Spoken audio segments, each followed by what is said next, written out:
Greetings and good evening. My name is Joelle, and I am the Viberarian. I am here to elevate, enlighten, and empower. And tonight, this is the Psychic Inside Show. Now, I believe everyone is psychic. You just may not recognize it. So each week I'm bringing on people to share stories about their journey, discovering their gifts and abilities, hoping that maybe somewhere along the line you'll hear something that resonates with you and makes you look at things possibly differently.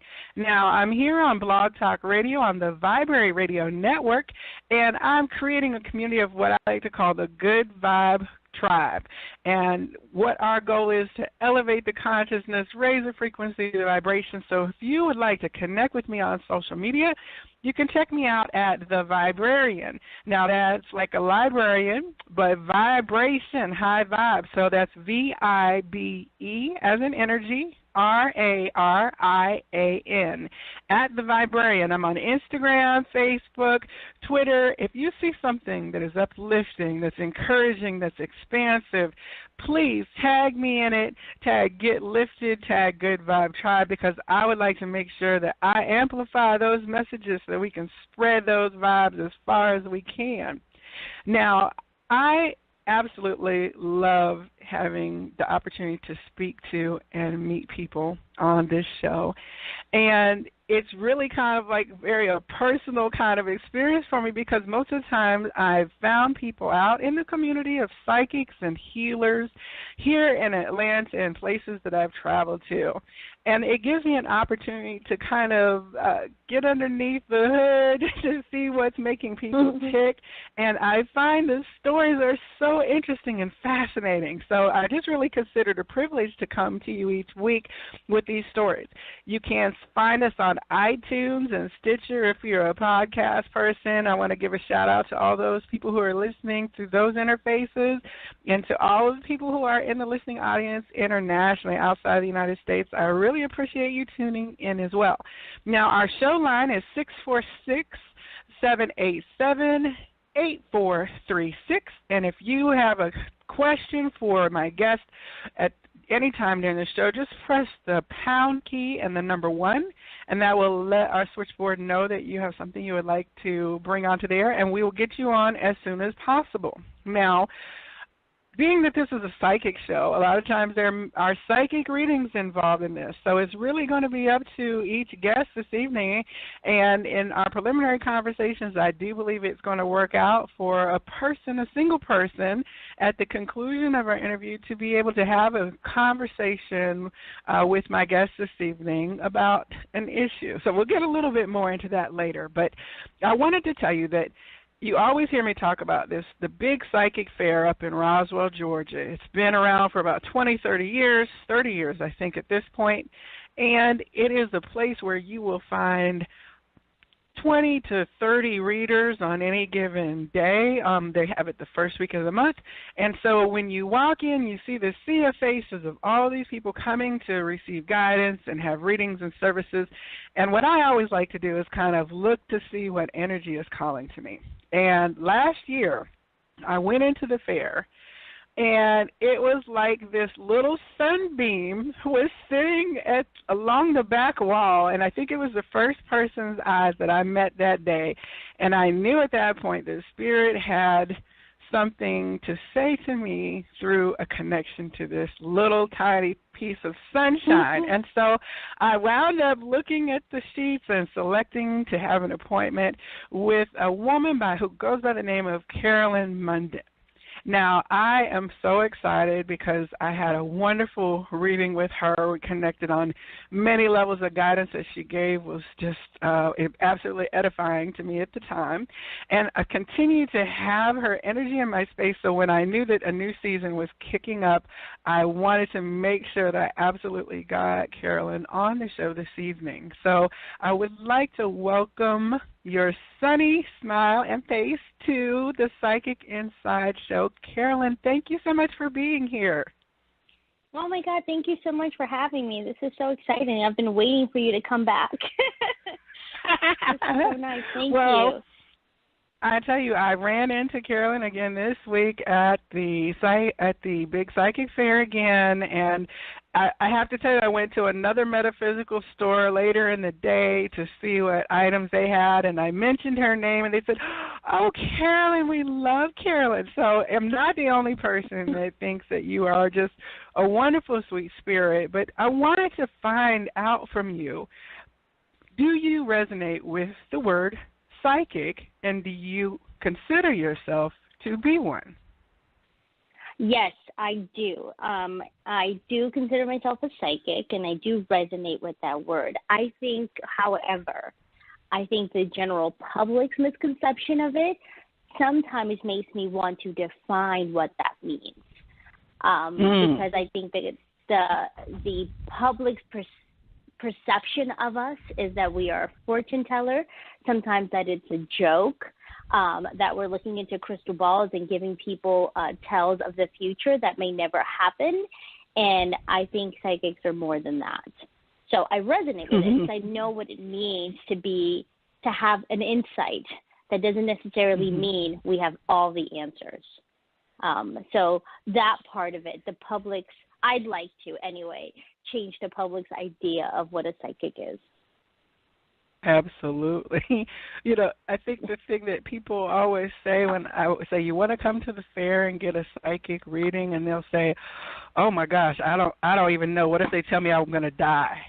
That's like the first thing that everybody is concerned about. Their interaction in the spiritual realm is going to be a message of their demise. I mean, I can't even tell you if yes, I don't want to know if I'm scared.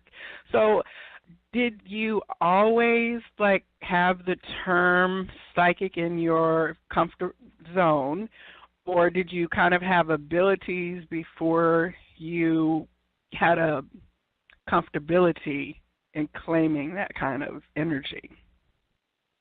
No, I wasn't, because I grew up Catholic, but weird Catholic. My family's from the Caribbean, and we were practicing Catholics who also did, I wouldn't call it voodoo. I don't know what they call it now, but it was a form of witchery or something.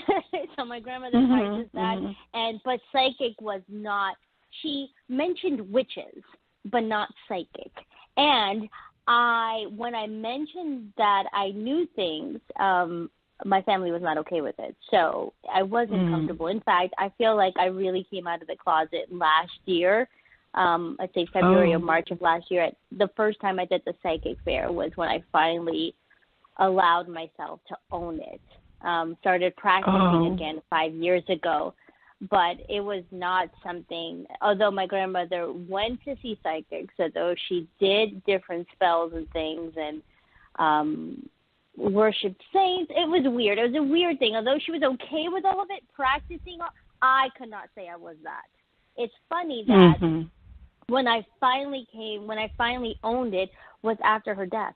And she came to me and said, "I'm sorry that I didn't help you with this, but I'm here now to help." And for the first couple years after her death, it's when my awakening opened, when all of this opened up. And I remember a year after she died, maybe a year and a half after she died, I went to a psychic, and the entire time it was like I was hearing an echo, so much so that it fascinated the psychic I went to see, because she's like, "This is really cool." I paid for an hour. We ended up talking for 2, because she's like, "I can't believe you can hear everything that I'm saying.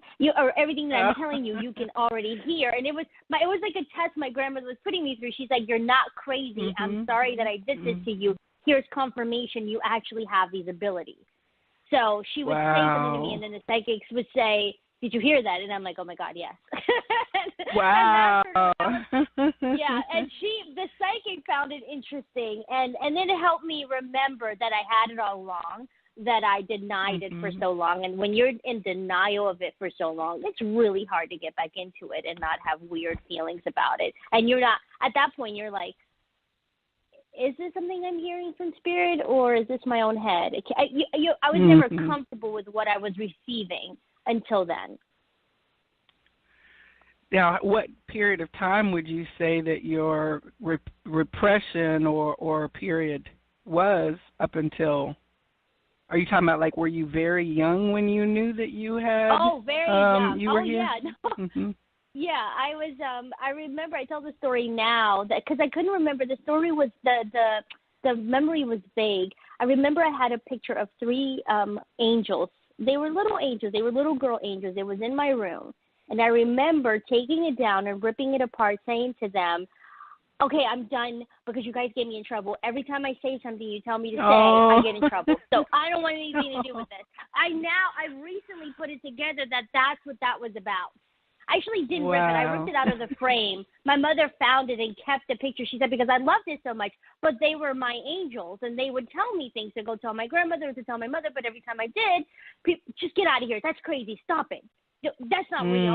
And so I finally told them, you know what, you guys are getting me in trouble. I had enough. No more of this. And I put them away, and I never saw them again. And I finally remembered that memory as it being the point where I'm like, okay, I'm done with this. But then as a teenager, it came back around, and I had insomnia because I wasn't understanding what was happening to me at night, why I couldn't sleep, why I was hearing things, why I felt like I was being visited at night. And so I spent like 3 years having insomnia. I did terrible in school. Never understanding that I was an empath, could feel everything. I lived in New York City, and I remember being a little girl. Yeah, I remember being a little girl since the age of like 4 or 5, telling my mother, "We can't be here.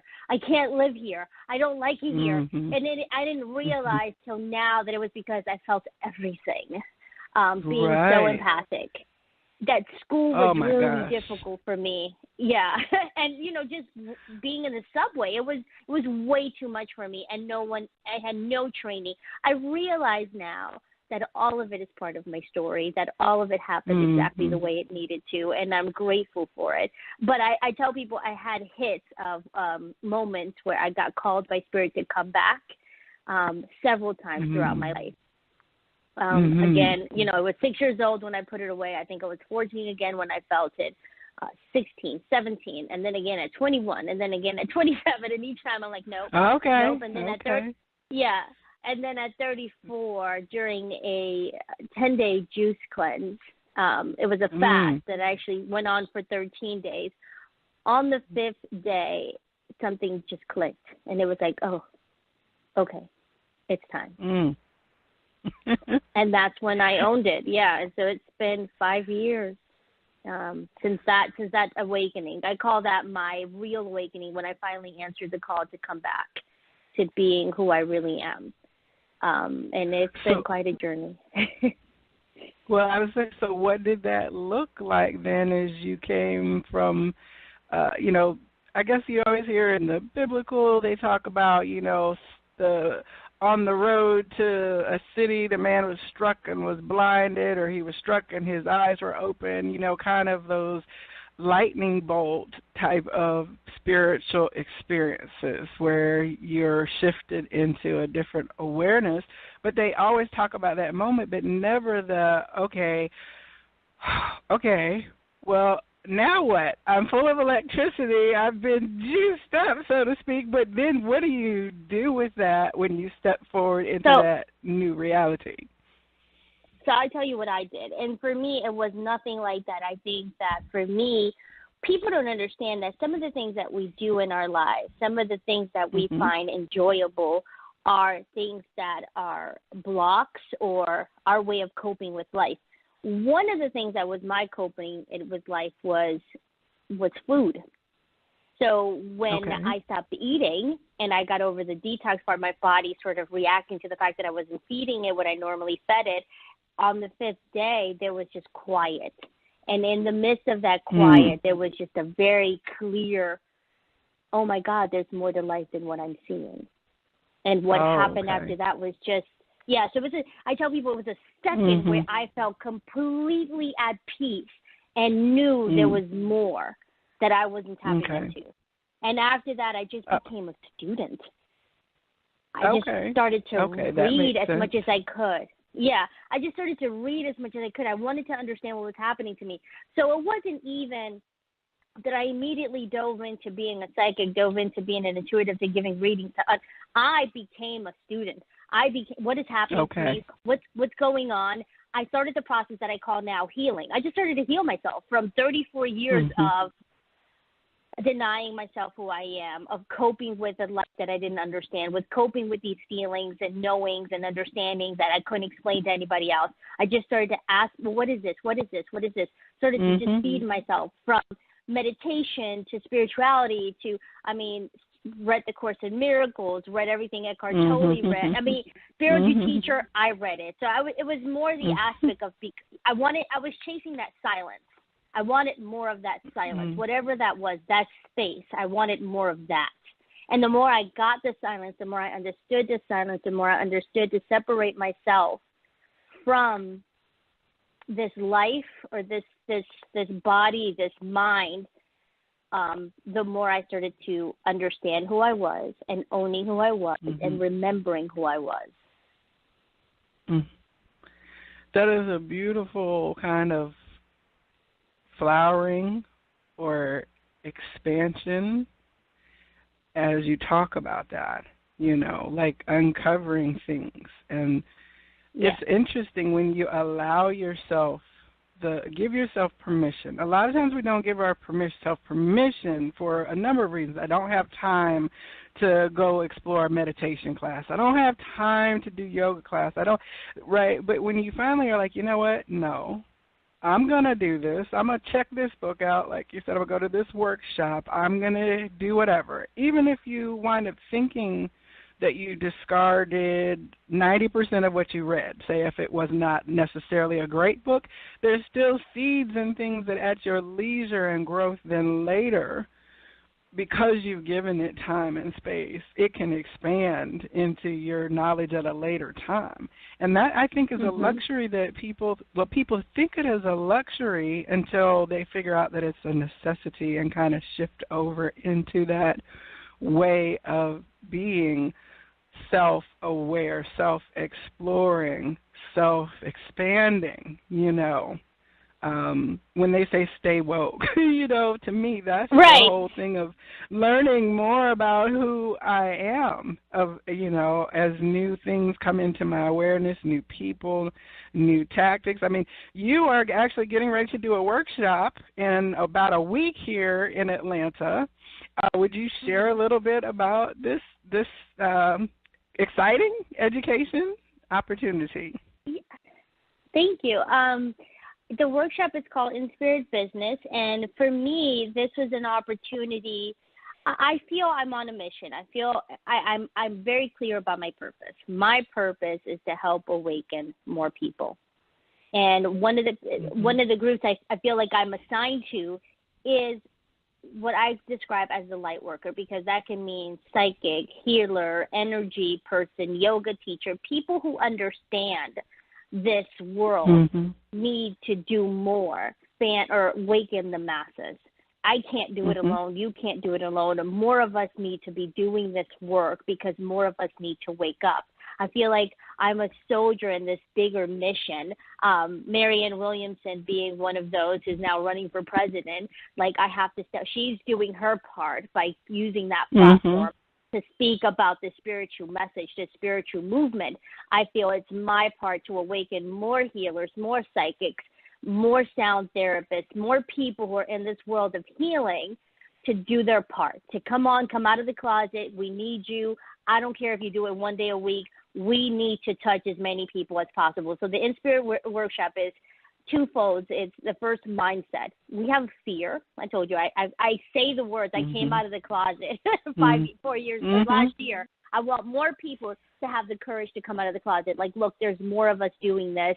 We need your voice. We need your modality. We need you to be doing this so we can awaken more people. And then the second part will be, well, what does that look like? What does the business part look like? How do I set up a website? How do I set up this business as a light worker? So that's my very first workshop. It's actually February 23rd at the Blue Barn. It's a full day, Saturday. And then I'll have, during that, we'll have a working lunch where we'll have a panel of two women who started businesses in Atlanta, metaphysical businesses before anyone, Gloria Parker being one and Beth Peters being another, who decided that they were going to go down this path, and they did it. They went down, they opened businesses where no one else was doing it, and so that other women and people, I'm not just going to limit it to women, can learn that there are people out there doing this work. It isn't just the weekend psychic fair thing. This is an actual absolutely. This is a space that we need right now. More, I think, given the state of how things are, more people need healing. More people need spiritual guidance, advice. Need someone to hold their hand until they're fully on their path and their purpose of who they are. For me, everything is about remembering who you are. I'm not changing anybody. I am helping you remember who you are. That's all we're doing, and that's all. Well, to me, that means that's what woke means. Do you have confidence in yourself? Do you love yourself? Do you know God loves you? Do you know that? As people think that psychic again don't believe in God and Jesus. Yes, we do very much. So it's all of that. Right. Well, it's so interesting because as we are in this flowering expansion, this new age and era that we are moving to, 20 years ago, you had to kind of look in a dark alley for the palm reader sign on the little dark door late at night, right? Or you called Cleo's hotlines.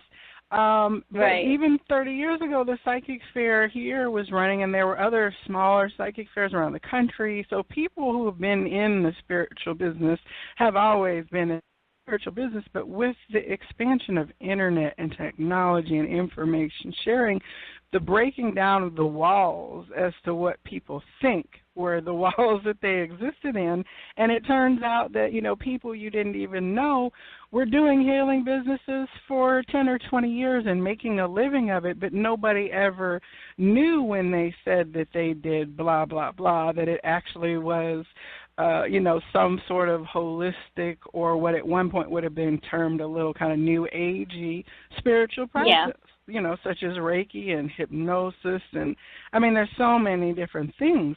But now we're in a place where not only do you have celebrities on TV, who is mainstream, you have fairs. There's a fair in Atlanta every weekend, every month.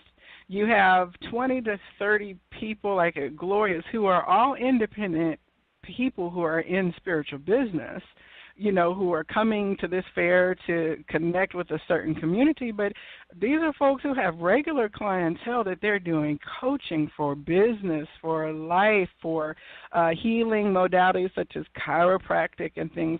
And the fact that you can now say, well, part of my spiritual mission is to coach and educate those other people who are emerging into viable spiritual business, that's a huge turn in 30 years. That is revolutionary, and it speaks to so much as to the opportunities that the younger generations will have in terms of where they're looking to find to do their thing. Because it's really about finding a place where you can be the you that, you have been made to be. And if that includes a psychic gift, if that includes a healing gift, if that includes a mental gift or an emotional empathy gift, then there will be a place for you to go and be that in this place that we're building in the consciousness.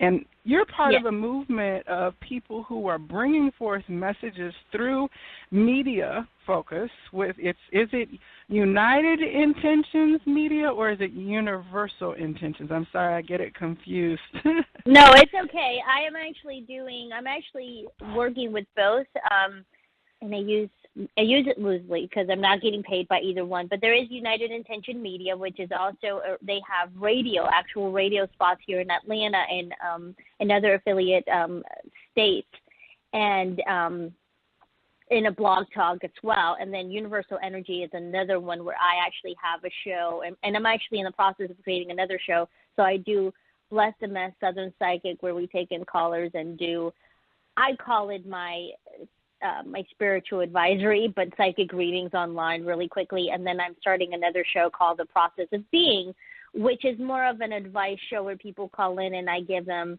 the advice that I've learned from Marianne Williamson, The Return to Love, A Course in Miracle, Eckhart Tolle. So using that rather than just it being a psychic reading, which psychic readings are those anyway. It's just us giving them advice and telling them where they are.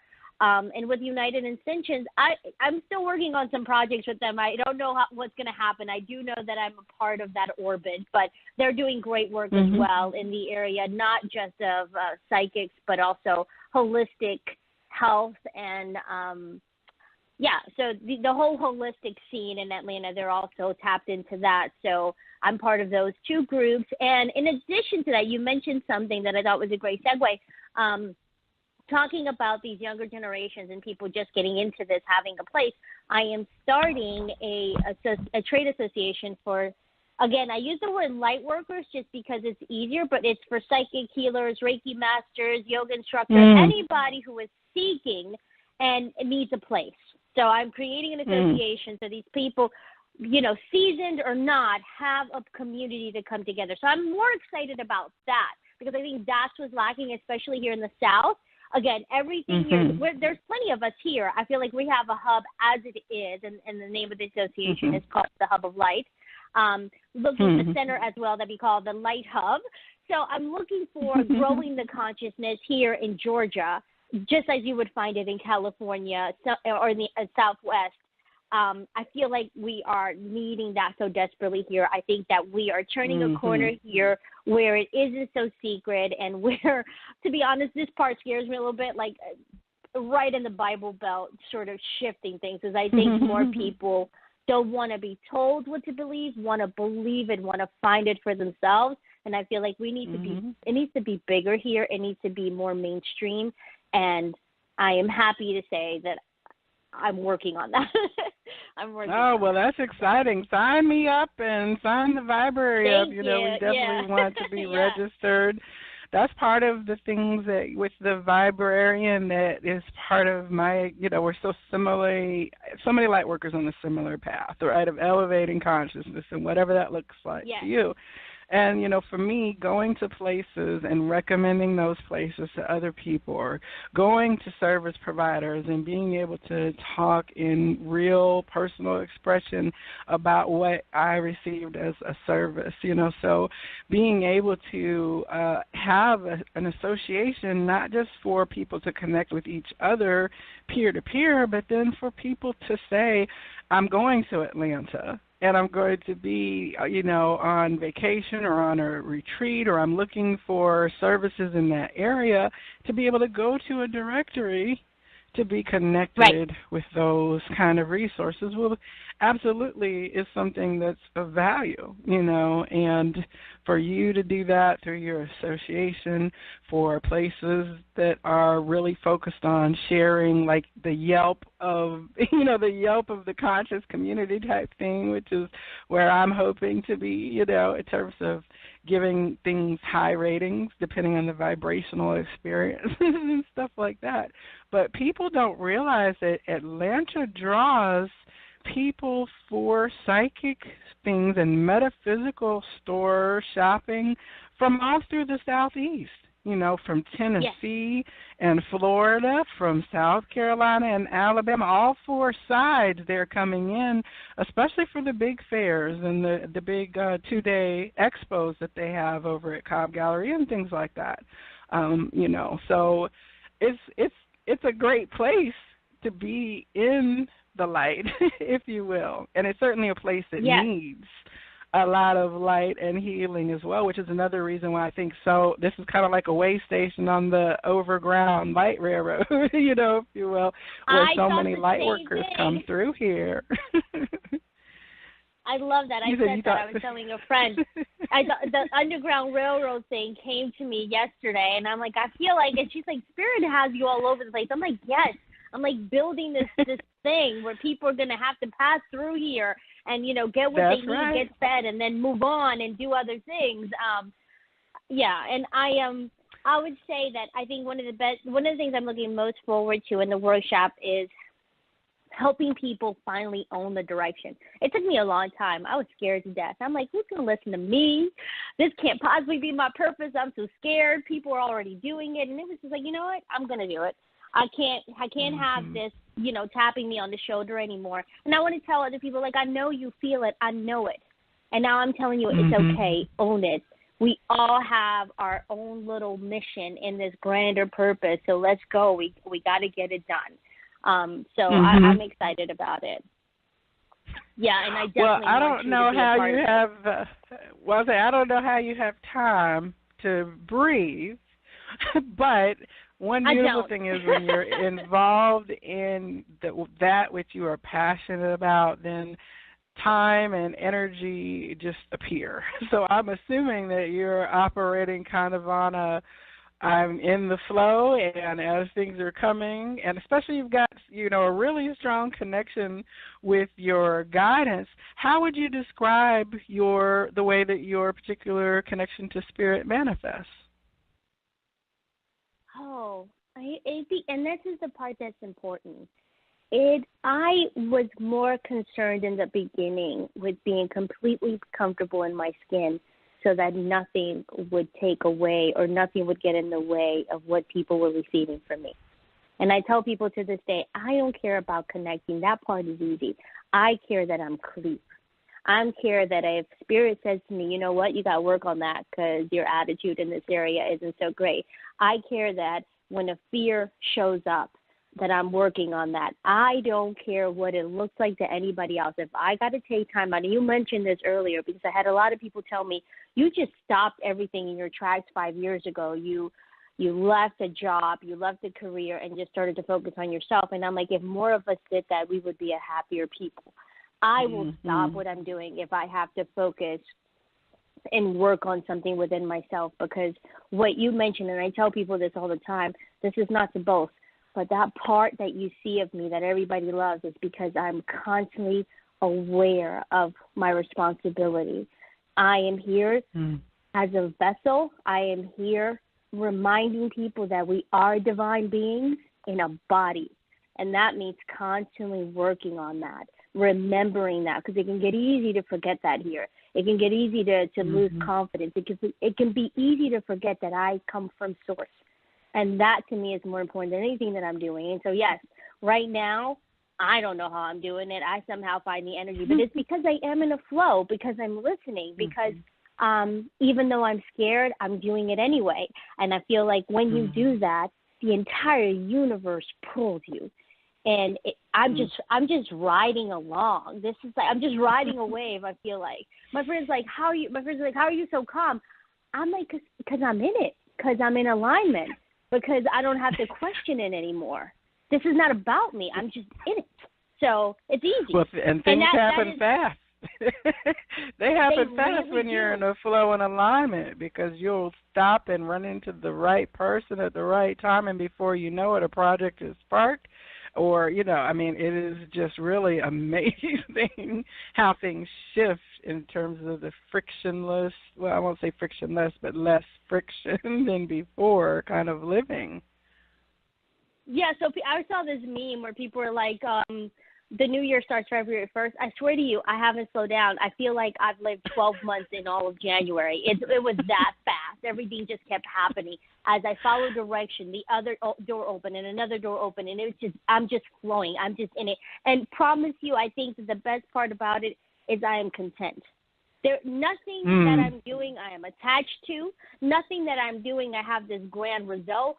I'm receiving all of it. As I'm receiving it, I'm working it. I don't have time to think about outcomes. I don't have time anymore to think about what people think of it. I don't have time to think who's going to support it. It's happening. It has nothing to do with me, and there's nothing greater than that feeling, because you're just in the flow. Now, okay, so I'm Susie client, and I'm searching around, and I contact you.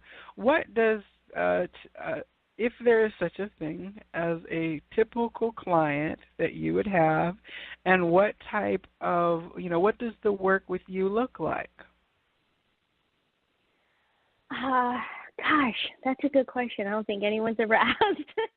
So the best way I can describe it is I typically get people who want readings but end up having coaching sessions with me, because what I do is I will talk to you about whatever question you had and why you have that question.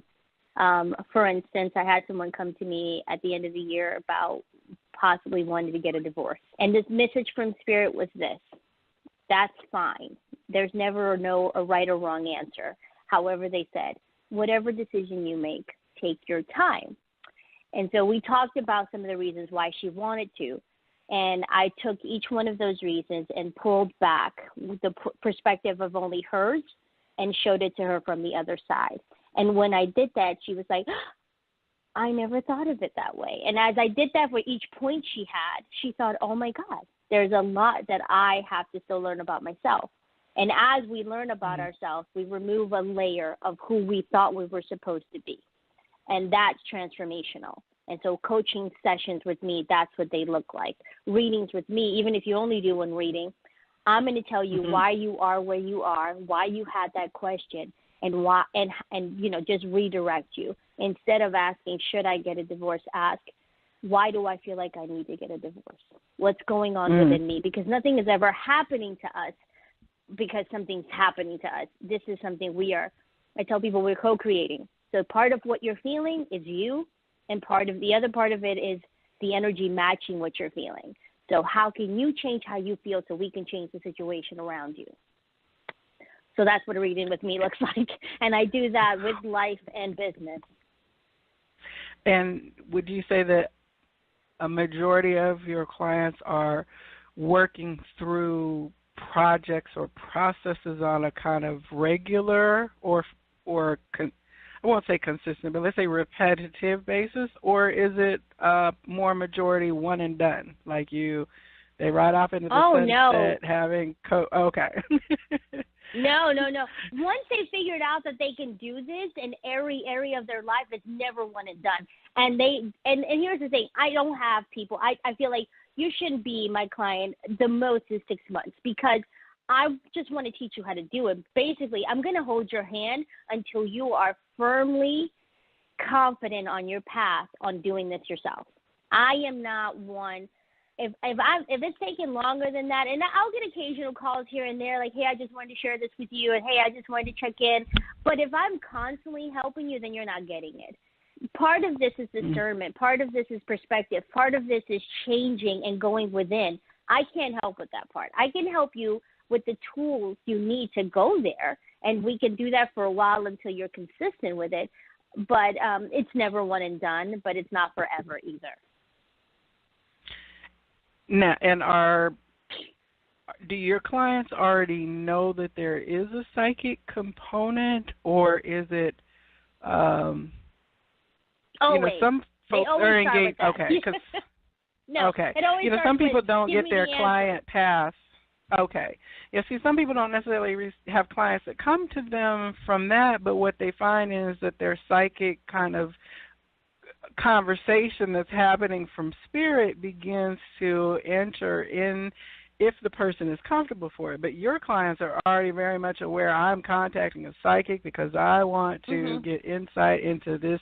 I know when I sit down with you, it's like I'm very mission interested in and that's what my guides and your guides, and the conversation that we had was then all very centered about that. And it was only, I think, 15, 20 minutes at the psychic fair.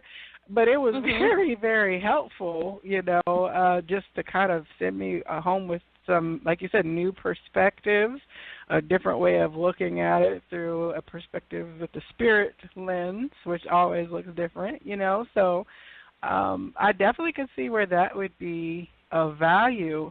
Now, are you working in any direct capacity? Like your workshop is for spiritual businesses, right? Are you doing any workshops on empathy or other things to the more traditional business community? That hasn't come to me just yet. Okay. So I get a sense that might come later, but when I tell you and you asked me earlier about what the relationship with my guides look like, I don't do or try to go ahead of what they have for me. I've learned my lesson to not try to plan ahead. And because I've learned that everything for me is a stepping stone. I'll do this workshop. Once I get comfortable, do this a couple times, then I'll get a hit to do something else. I get a sense that that's coming and that it'll be a bigger platform for more traditional workshops on understanding your empathy, maybe understanding. One of the ones I'm getting the most that I know is going to happen in the future is helping parents understand their empathic children and their psychic children, because there's more of them now, and I'm getting a lot of that. So I know that that's coming in the future. But I'll be honest with you, between the association, the media work that I'm doing, and the workshop, and also I still see clients, I don't really have time to think ahead. I'm only doing 30 days at a time right now. That's all I have time for. Yeah. Yeah. And are you doing then? Go ahead. No, you go ahead. That's fine. Oh, I was saying, so in terms of the workshop that you have for the spiritual business, are you doing then anything for individual audiences, like, a psychic development or any other, I don't know what you've got in your bag of education and teaching? I know teaching is something you are very connected to in terms of how you pass on knowledge. Teaching and just in general, I feel like I am more than an inspirational maybe motivational is a better word, but I like to call it activation speaking. When I speak, I know that I'm activating parts of people that they didn't know was either dormant or they didn't even know existed. I love that, pushing people, motivating, sort of bringing them into this energy field that I'm always carrying with me, which honestly I don't know where I get it from myself. So I'm pretty, I feel honored that Spirit's using me in that way. I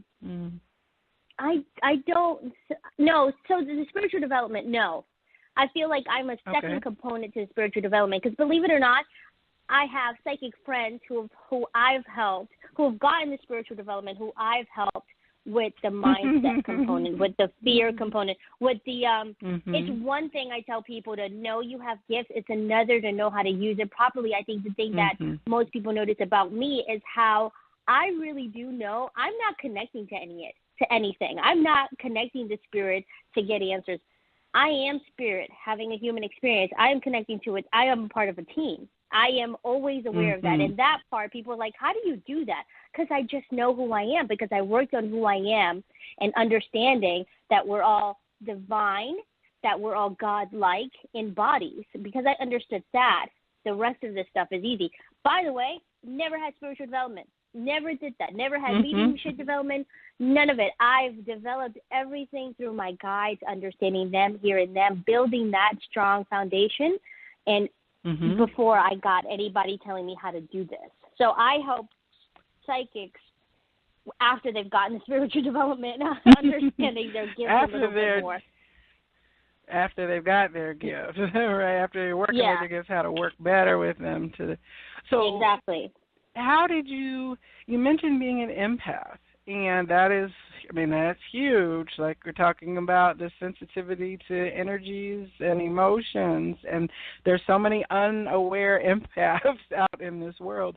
I think that if you hadn't thought about teaching a class on that, I guess that's part of what my spirit nudge is telling me. I was going to say, thank you. I always receive, so okay, I will jot that down as the thing to do. How did you learn, how did Spirit help you navigate your high sensitivity to those through empathy? How did Spirit show me? I feel like, how woo-woo can I get on your show?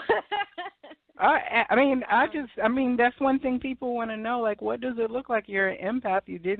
Nobody told you, hey, you're an empath. We have a meeting, right? Nowadays, they actually have empathy kind of support groups. But so how did you realize I am being bombarded with things that aren't mine, and this is what is causing me, and this is then how I begin to become more functional within that. How did you learn, or what was the way that it was?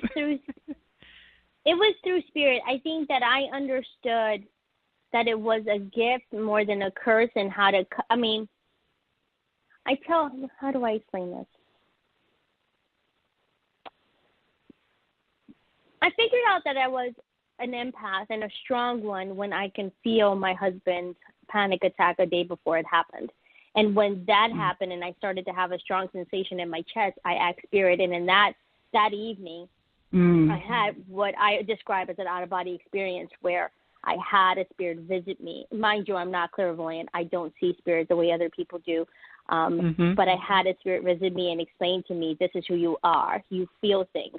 Your heightened sense is clairsentience. You feel before you can even hear us and know, you feel everything first. And then I'm clear cognizant, where then I understand where the feeling's coming from.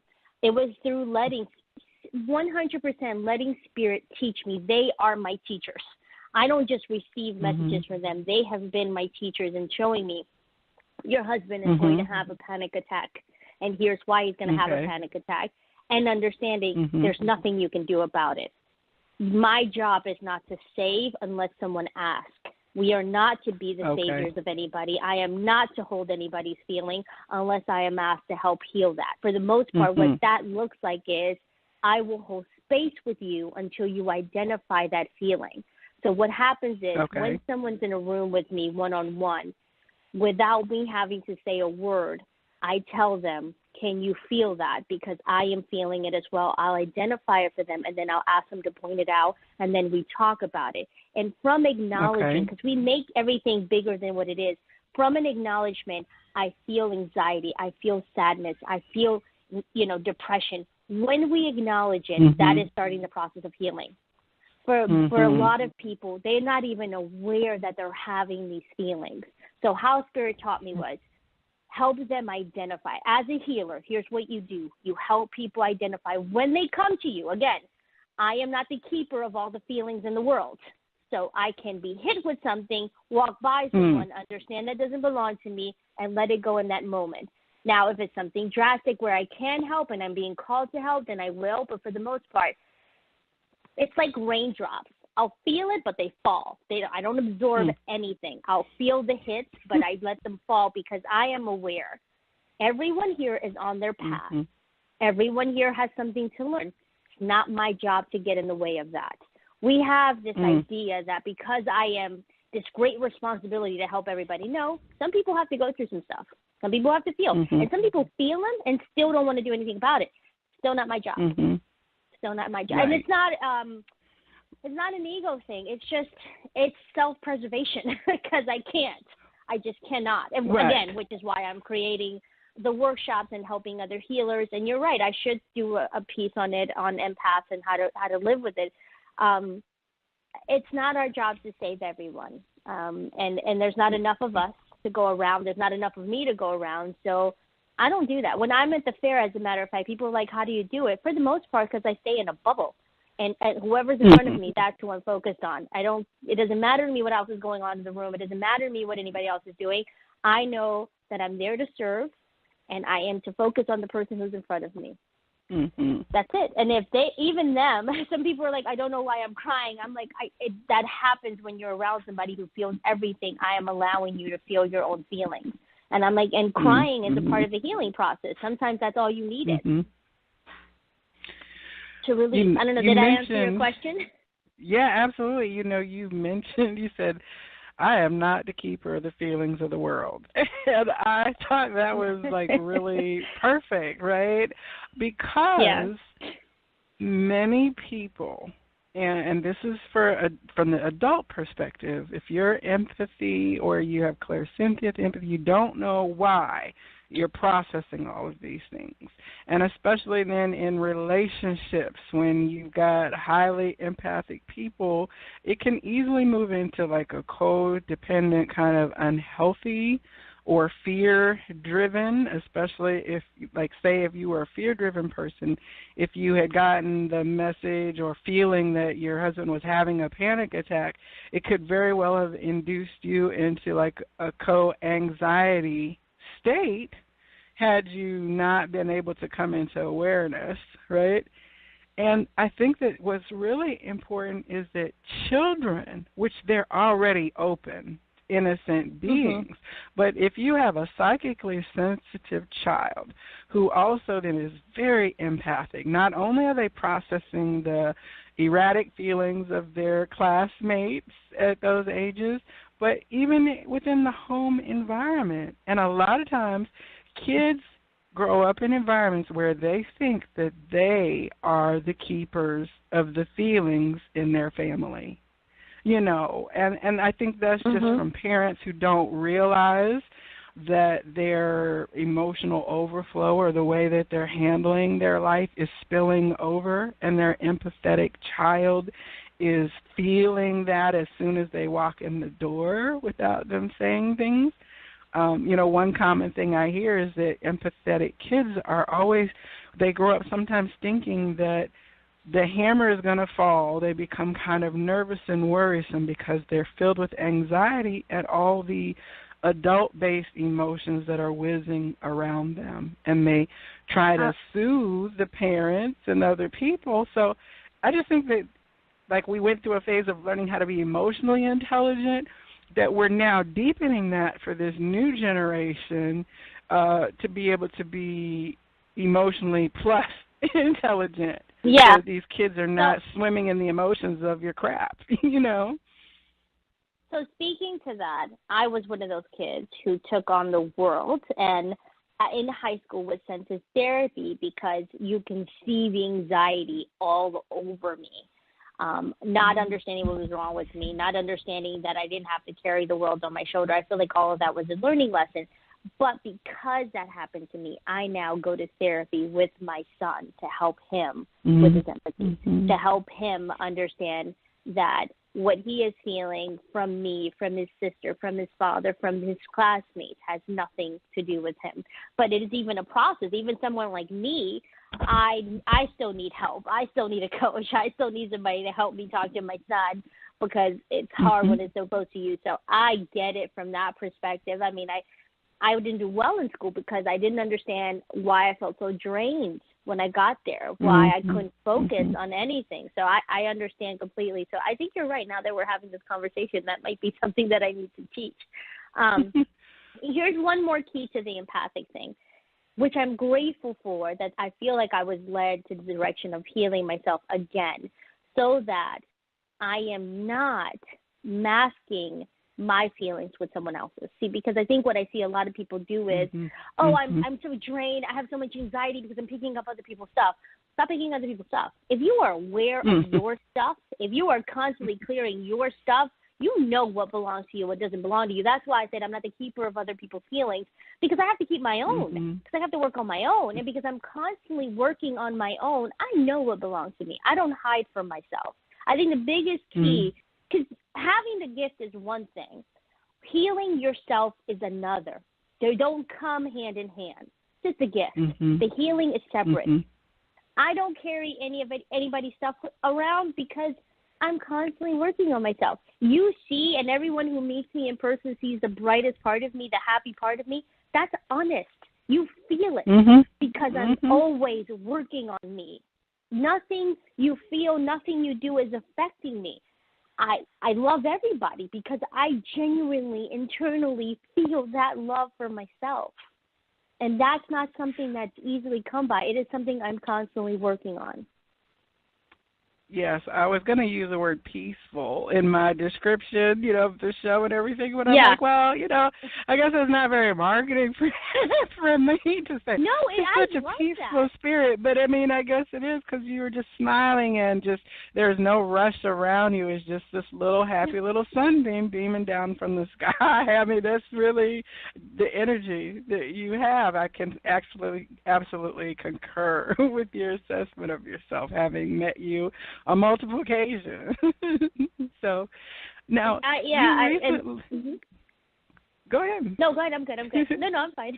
I was going to say, so you recently were also on an interview with Beth Peters. What was the name of her show, and where would people be able to listen to that? Because I haven't listened to it myself because I didn't want to, spoil my questions that I might have for today, but I plan to this week. It's on my queue of things to listen to. So where can I find it and everyone else? So it's called the United Intentions app, or you can find it on YouTube, and you just have to Google or YouTube search Psychic Soup, And I think she does episodes I think every Monday afternoon. So I think they already posted this week. I'm last week's episode. In the episode show, it's also called The Process of Being, because that's the name of my show and a class that I teach. So it's Psychic Soup, and it's called The Process of Being, with Beth Peters, or the UnitedIntentionsApp.com. You can also find the show there, or on Facebook at United Intentions. I think that's exciting. I've got the UI Media app on my phone, and I will be pulling it up.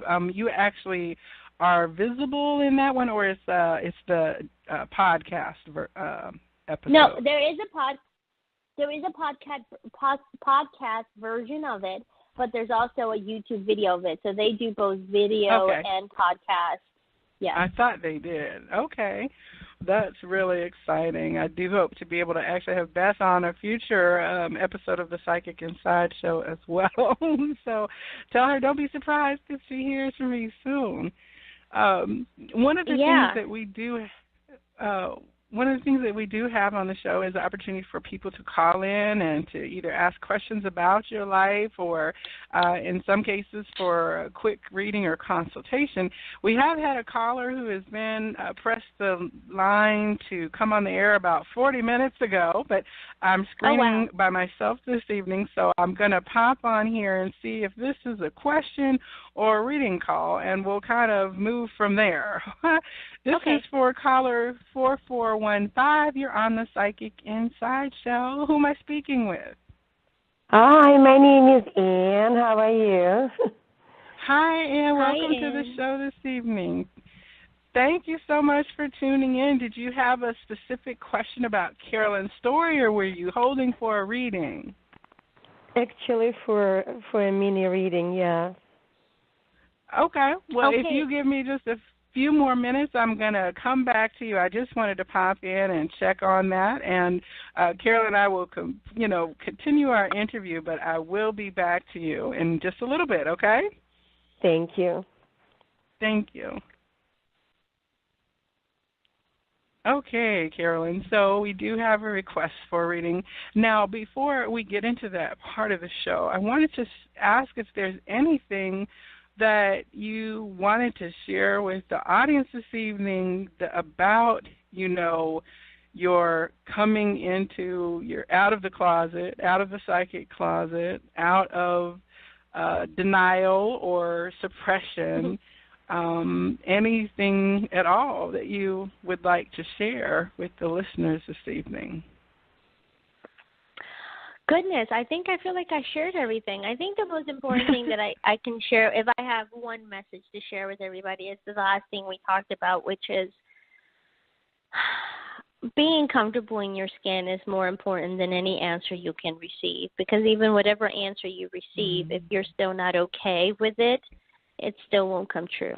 We can't make things happen as a remedy for how we feel. We're co-creating, and if we don't feel good about what we're co-creating, it won't flourish the way it needs to. So rather than seeking answers, seek peace, seek healing, seek loving yourself more. That will take care of every question you can possibly have. And if that's the mission, then, life will just start to make sense all by itself.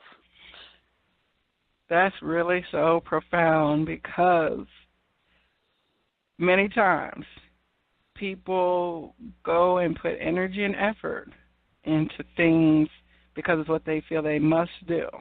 But the energy with which they're doing it is not at all joyous or happy, So like you said, it's not going to flourish.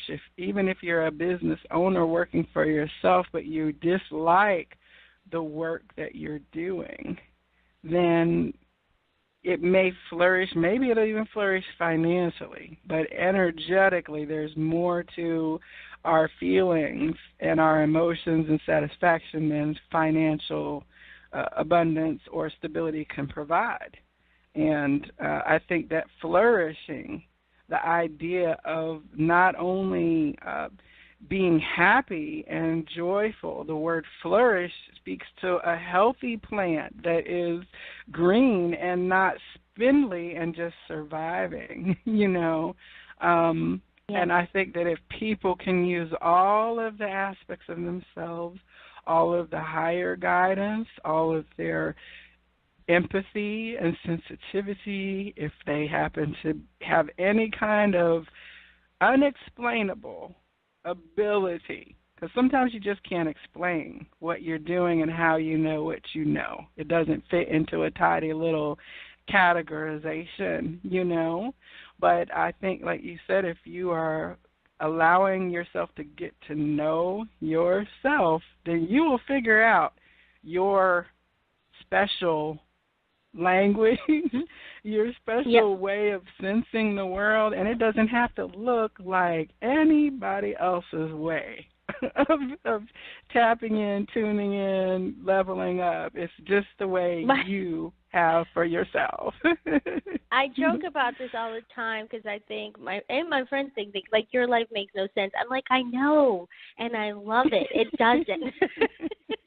Like literally take directions from the stars, from invisible things beyond the veil. It makes even when I say things out loud, I'm like, that makes no sense, but it's perfect because I know it's going to work out, mostly because I surrender to it. I don't know anything. That's my motto in life is I know nothing.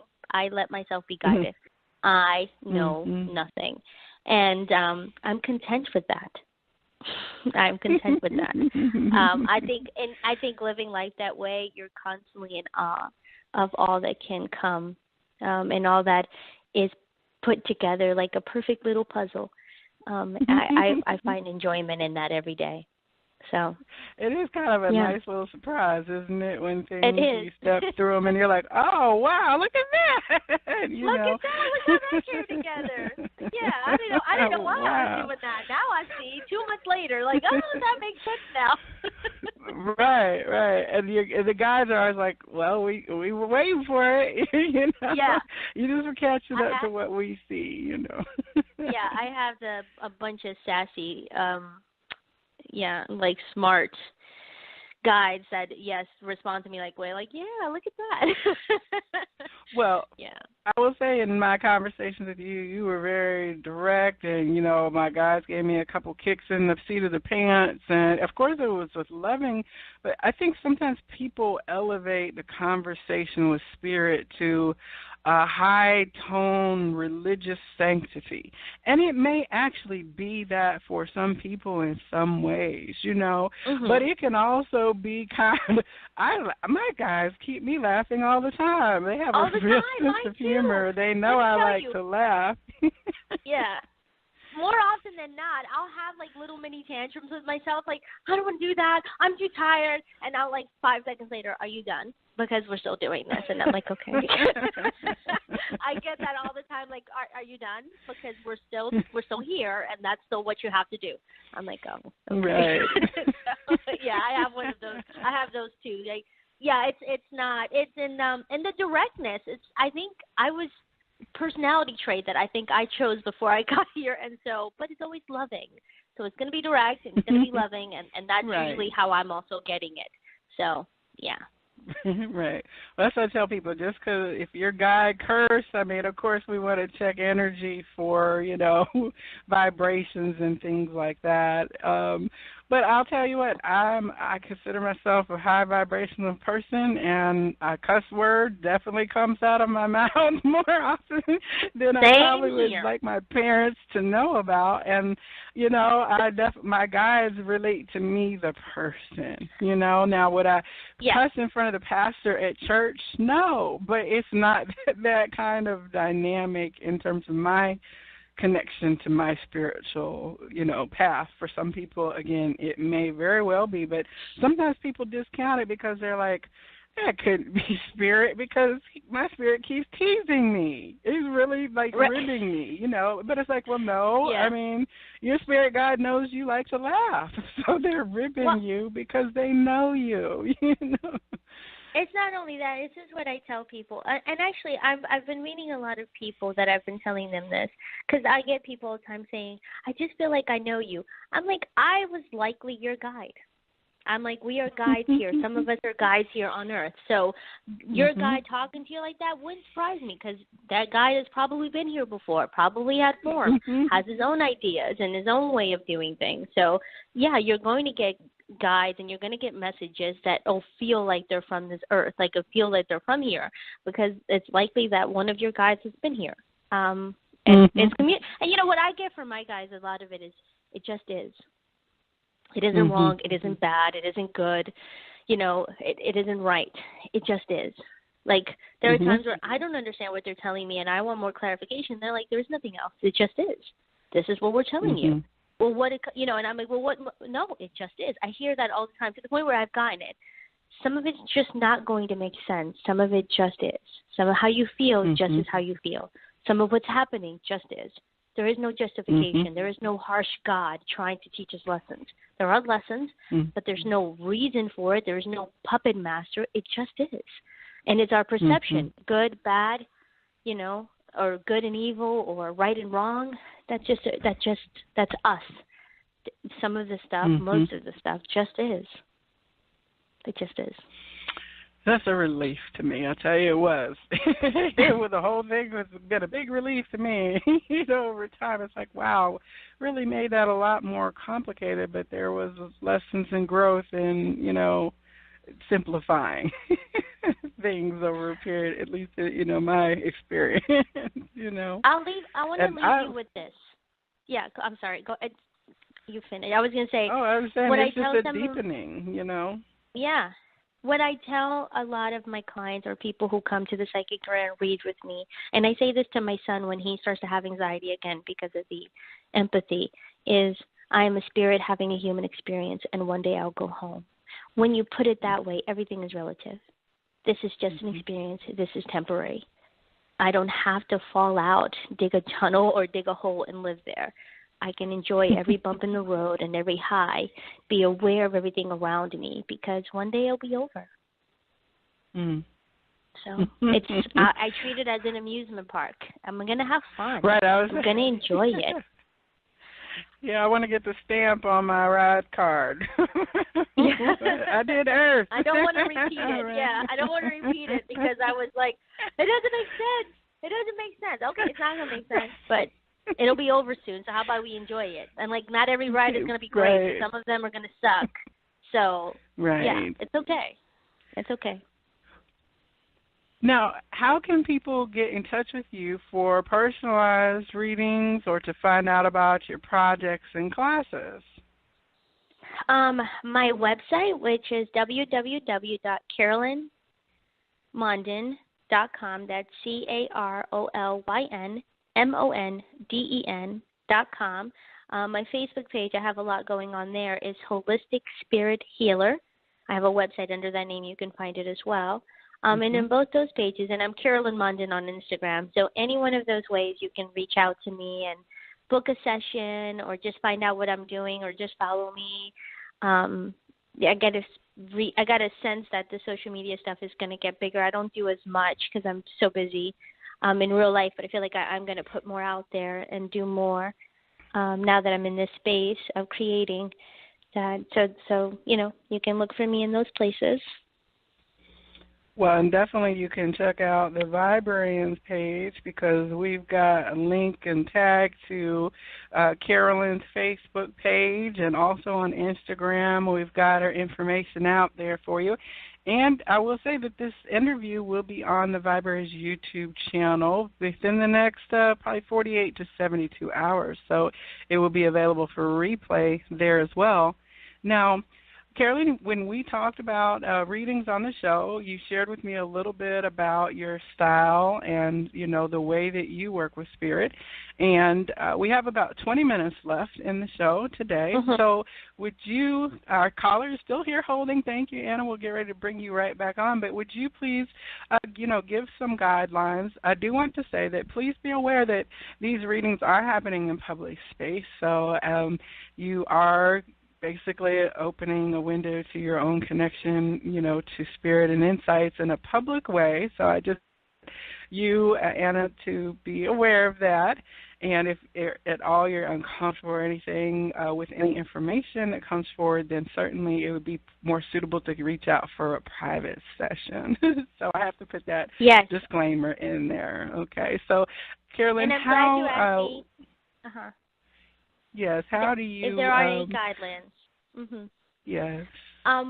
Couple of things. I do not give timelines because they're arbitrary. Things change depending on how we change. If we don't take the right one we're supposed to, everything is altered. So I don't do that. I don't read someone else. So if you're calling me about a person and want me to give you information about them, I don't do that. I don't like to, I'm not one to look into things without permission. So yeah.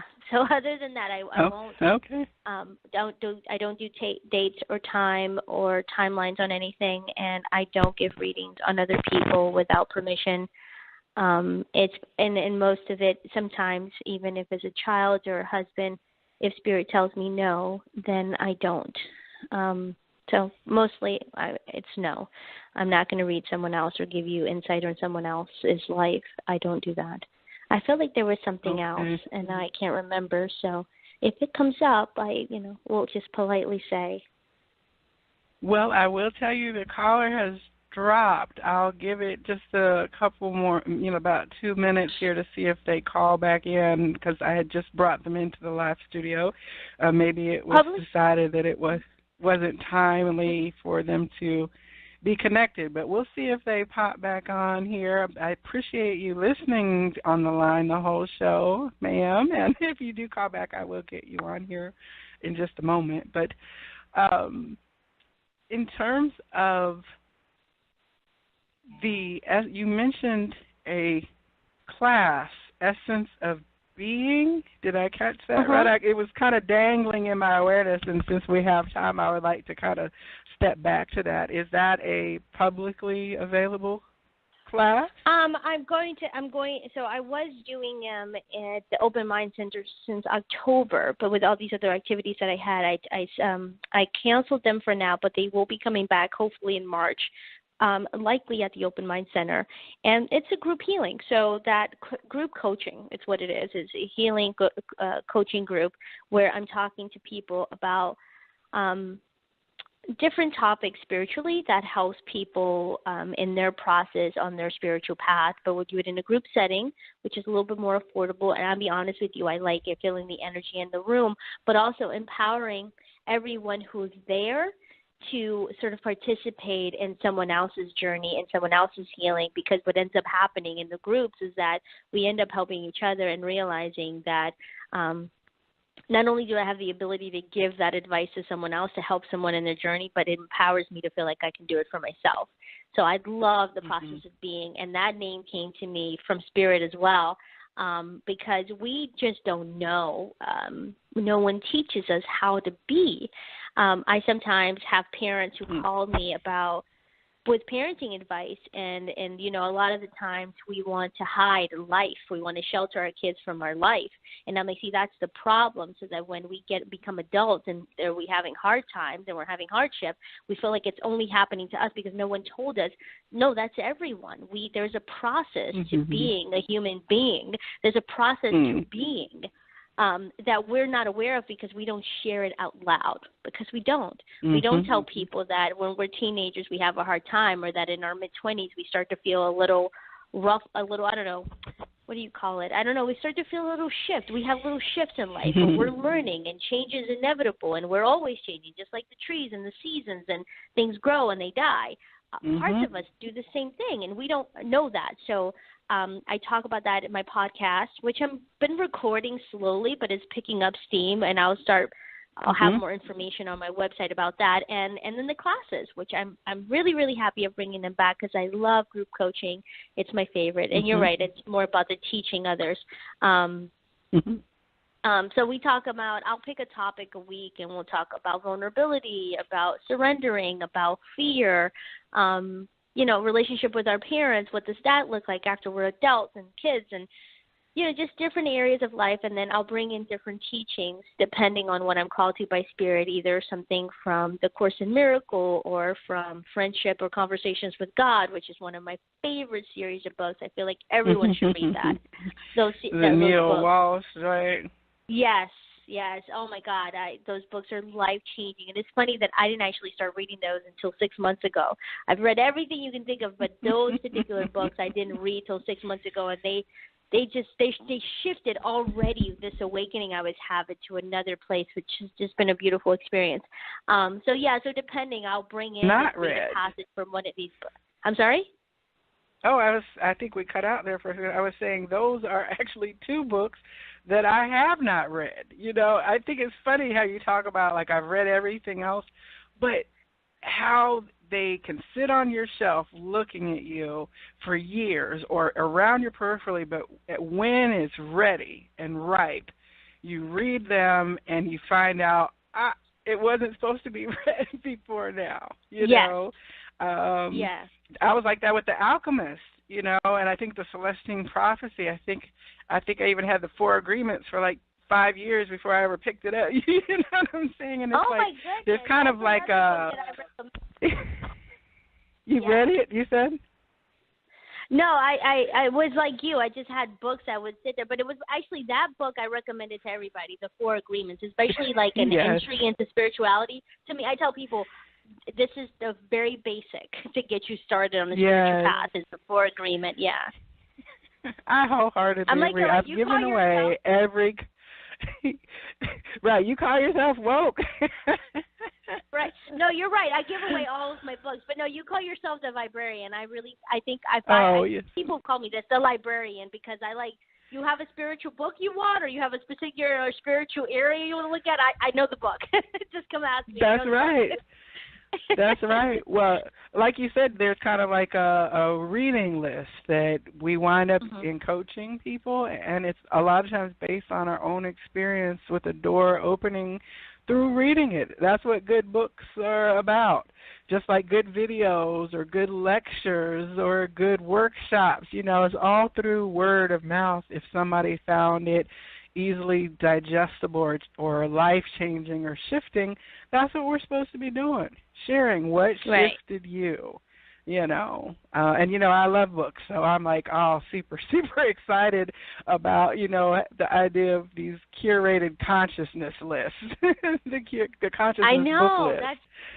I know. I feel like I need to put a list together and do a little small synopsis of what you're going to get from that particular series or that book or that author. They're all different, but all really amazing, and all can give you everything that you need on this path. I think what happened, with me in Conversations with God is that it came to my awareness, but somebody was reading it on their YouTube channel and then espousing on it. And I just don't think I connected necessarily with the person who was reading it. I never actually picked up the book to see if it engaged me myself. So that was probably somewhat lazy of me, but, that book it's one of those. To now? Hello? The other book that you mentioned. It was. I didn't hear you. You cut out there for a minute.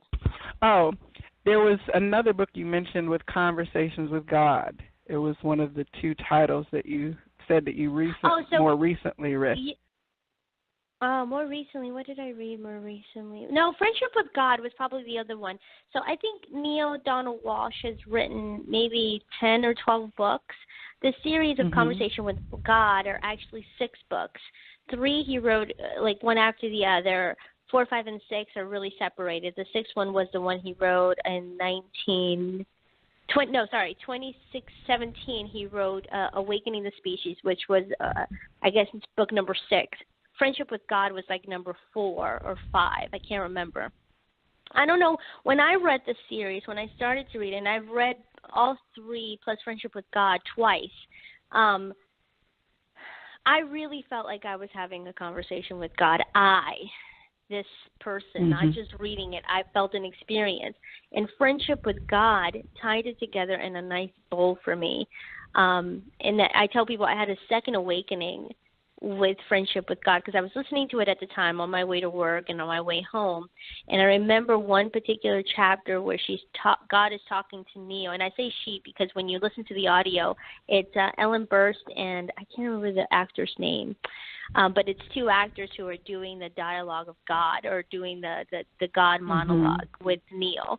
And it was Ellen Burst's voice when she starts to tell him, talking about meditation and connecting, and she says, if you're really in that space of emptiness, you'll start to see a blue flame or an orange flame. You'll start to see it. It's like candle meditation. You'll start to see that blue flame. And I remember, as I'm listening to it, having that experience in meditation, having that experience and connecting to this flame, and she's like, and that flame will start to change colors to the point where it's blue, and you start to see the blue light, and you get closer to the blue light. And Neil asked, well, what is that? She said, it's you. And in that moment, I was in my car. I just started boo-hooing because something just clicked. And what I tell people now in retrospect, thinking about that time, that period, that moment, it was when I really you understand higher self, you understand vibration, you understand energy. People talk about that stuff all the time, but I felt it. I was one with it. When they hear her say the words through the audiobook, you are that, something changed within me. And I cried for like 20 minutes in my car because I felt another sense of peace, but this one completely in this body, completely in awareness. I am that. And that, I have to tell you, was a game changer. That was in August of last year. That everything changed. There was an enormous shift that happened in my life after that, because I'm like, I have to fulfill my purpose. I don't know what it looks like, but I am aware now that it is more than this mind, this small me, this personality, this ego. It's more than all of this, and I have to fulfill it. And I have to show people who they really are. And actually, from that book is where the process of being came. That's where Spirit showed me, here's what you're going to do. This is when everything started to unfold for me. So those books, Neil's books, have been profound in my journey and in my own awakening. Because even if you have it, you continue to have it. If you stay a diligent student, if you stay a committed student, you keep having those revelations. You keep having those connections. And that, to me, is worth more than anything. Anything. I think that when you talk about the commonness of human experience, you know, if you're a teenager, you experience this. If you're an adult, you're not alone. You're not atypical. You're actually living this thing called incarnation, and these are the bumps and bruises and things and elations and successes that you have opportunity to experience through this thing we call life. I keep hearing Prince say, dearly beloved, you know what I'm saying? In my mental space, I had to get to this thing called life. But I will say that we are in the space of coming into realizing we have more in common than we don't with each other, right? And one thing that I did learn through the psychic journey, and as I began to understand and look more deeply at, like the elements, you mentioned the seasons of spring, summer, winter, fall, and you understand the rhythm of nature with planting and harvest and seeds and winter. And even in learning like different tools like such as tarot, which, you know, the cards in tarot, all they do basically is speak to the soul journey of taking that first step into figuring out who you are through the cycle of completion, only to start over and over and over again, hopefully it rising higher in frequency with every closing of the cycle, every passage or transition into the next version of yourself that you come into awareness of. So, I think that the psychic perspective, as it covers all of the metaphysics aspect of spirituality, really did help me make more sense and to see the common connections, the common stories of love and loss and victory and challenge and growth that all of us, unless we're living in some kind of isolated bubble, are out here doing. And I'm so glad you came on the show this evening, Carolyn, because I think that somewhere in the Viberary, someone will go to the shelf and look for something, and Spirit will lead them to our interview this evening. And somewhere in the things that we've talked about will be something that is meant for that person who needed it to be able to stand more truthfully and accepting of themselves, to allow more of that sunshine that is imbued in all of us to just come through and to find a way to be at peace, because your story has certainly showed us the way that looked for you. And I'm actually so honored that you allowed us into your journey and space this evening to hear about that and to see that aspect of your journey. I thank you very much. I thank you. I'm honored to be on. I'm honored that you thought of me, and I'm happy, so happy that I've done this and that I got to talk to you and got to know you a little bit better. And I'm looking forward to doing more of that, to getting to know each other more. And I do so very much hope, because I feel very fortunate and lucky that the journey for me has turned out this great, because life is so great. I feel that. And if any way I can help somebody find gratitude in their life, then I feel like I've done good. So I appreciate you wanting to talk to me. This was really a pleasure of mine. Thank you. Absolutely. I'm giving you a hug again. Well, everyone who's been tuning in this evening, thank you so much for joining me for this interview on the Psychic Inside Show. I'll be back next week on Tuesday, same time, 8 p.m. on the Viberary Radio Network. I have another wonderful interview lined up for you, and we're going to hear what it is like to transition from a place where psychic life is the norm to a place that is more rural and isolated, and what does it look like to shine your light in that kind of environment with our guests. So I'm really excited to be able to share with you in the next few days our guest announcement. Please do tune in to the Viberary on YouTube. We've got different content that comes up throughout the week, from readings and conversations, live video chats. Also head on over to the Facebook page for the Viberarian, and that way you can stay connected with everything. I will have links up to Neil Donald Walsh's books up tomorrow, so that if you are interested in checking those items out, I'll have the information up for you. This is not an affiliate or promotional push. This is just because I like sharing a good book with people. So we'll definitely have a collection of everything here for you to follow up with the show and to be able to return back to this information at a future date. Carolyn, I thank you, and to each of you, I wish for you that your life be filled to overflowing with all of the blessings that you could possibly contain, so that they spill out onto the world around you. And the light in me absolutely honors the light in you. Namaste. Namaste. Bye.